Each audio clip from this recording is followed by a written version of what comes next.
கர்த்தருக்கு ஸ்தோத்திரம். காலை மன்னா. தேவன் நம்பத் தகுந்தவர். விசுவாசத்தினாலே நீதிமான் பிழைப்பான். பின்வாங்கி போவானானால் அவன் மேல் என் ஆத்துமா பிரியமாயிராது.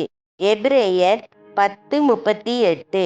இங்கிலாந்திலுள்ள பிரிஸ்டல் என்னும் இடத்தில் தேவ மனிதராகிய ஜார்ஜ் முல்லருக்கு அனாதைகளின் இல்லம் ஒன்று இருந்தது.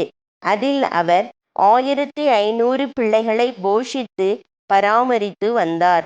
அவ்வில்லம் விசுவாசத்தால் மாத்திரமே நடத்தப்பட வேண்டும் என்று முல்லரின் மிக கண்டிப்பான கட்டளையாயிருந்தது. யாரிடமும் பண உதவி கேட்க கூடாது என்றும் மறைமுகமாக கூட தங்களது பண சம்பந்தமான தேவைகளை ஒருவருக்கும் வெளிப்படுத்த கூடாது என்றும் அவர் தன்னிடம் அங்கு பணிபுரிவோருக்கு கற்று தந்திருந்தார். ஒரு நாள் காலையில் அனாதைகளின் இல்லத்தில் ஆகாரம் அறவே இல்லை எனவும் ஏதாவது பணம் அப்போது கிடைத்தாலும் கூட சந்தைக்கு சென்று பொருட்களை வாங்கி வந்து உணவு சமைத்து முடிப்பதற்குள்ளாக குழந்தைகள் மயக்கமடையக்கூடும் எனவும் ஜார்ஜ் முல்லருக்கு அறிவிக்கப்பட்டது. அவர் ஜெபித்துவிட்டு குழந்தைகளை வழக்கம்போல் ஆகாரத்திற்கு என வரிசையில் அமரச் செய்யும்படியாகவும் சாப்பிடும் தட்டுகளை அவர்களுக்கு விநியோகிக்கும்படியாகவும் தனது பணியாட்களிடம் கூறினார். பின்பு தேவன் அளித்த உணவுக்காக அவரை ஸ்தோத்திரிக்கும்படி பிள்ளைகளுக்கு கூறப்பட்டது. விடுதியில் ஆகாரம் இல்லாத நெருக்கடியான சூழ்நிலையை அறிந்திராத அப்பிள்ளைகள் உற்சாகமாக தேவனை ஸ்தோத்திரிக்கலாயினர். அந்த க்ஷணப்பொழுது தானே அனாதைகளின் இல்லத்தின் கதவை ஒருவர் தட்டி, அது ஜார்ஜ் முல்லர் அவர்களின் அனாதைகளின் இல்லந்தானா என வினவினார்.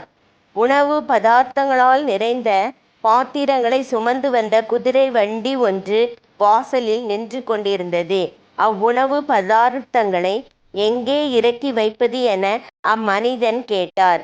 அவற்றை எங்கும் இறக்கி வைக்க வேண்டாம் என்றும் நேரடியாகவே அவற்றை பிள்ளைகளுக்கு பரிமாற வேண்டும் என்றும் ஜார்ஜ் முல்லர் தன் பணியாட்களிடம் கூறினார்.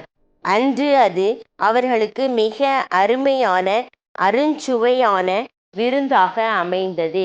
நடந்தது என்னவென்றால், அருகாமையில் இருந்த ஊரில் திருமண வரவேற்பு விழா ஒன்று ஒழுங்கு செய்யப்பட்டிருந்தது. தம்பதியரில் ஒருவருடைய உறவினர் ஒருவர் திடீரென மரணமடைந்ததால் அந்த வரவேற்பு விழாவை அவர்களால் நடத்த கூடாமற் போயிற்று.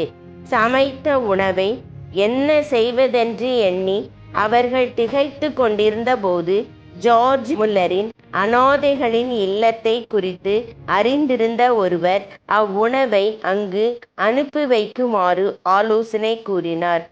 தேவன் நம்பத்தகுந்தவர் என்பதை உலகிற்கு நிரூபிக்கவே விசுவாசத்தால் குழந்தைகளை போஷித்து பராமரிப்பதற்கான சகல பிரயாசங்களையும் தான் மேற்கொண்டிருப்பதாக ஜார்ஜ் முல்லர் ஒருமுறை கூறினார். அன்பான தேவ பிள்ளையே, உமது அனைத்து தேவைகளுக்காகவும் கர்த்தரில் நம்பிக்கை வைப்பதற்கு நீ கற்றுக்கொண்டிருக்கிறாயா? மனுஷனை நம்புவதை பார்க்கிலும் கர்த்தர் பேரில் பற்றுதலாய் இருப்பதே நலம். சங்கீதம் 118:8 என்பதே வேதாகமத்தின் மைய பகுதியிலுள்ள வசனமாகும். நீர் தேவனுடைய சித்தத்தின் மையத்தில் இருக்க விரும்பினால் தேவனுடைய வார்த்தையின் மையத்திற்கு செல்வீராக. ஆமென்.